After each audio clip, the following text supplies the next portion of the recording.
In today's video, I'll be showing you how to revert to the default theme on the Samsung Galaxy A25 5G. The first step is to access the Galaxy theme store, and you can do this in two ways. You can long press on an empty space on your home screen, then from the edit menu, select themes. Another way is by opening the settings app,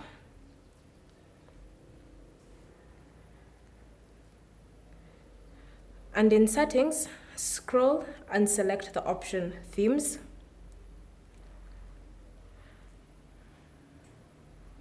And from here, tap on the option labeled menu. Next, select My Stuff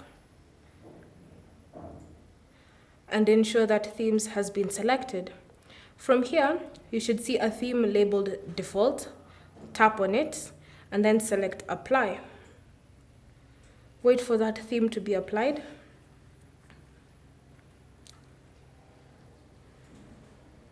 And from there, you'll be redirected to your home screen and the default theme will have been returned. Thank you for watching. If you have any questions or comments, leave them down below and we'll get back to you.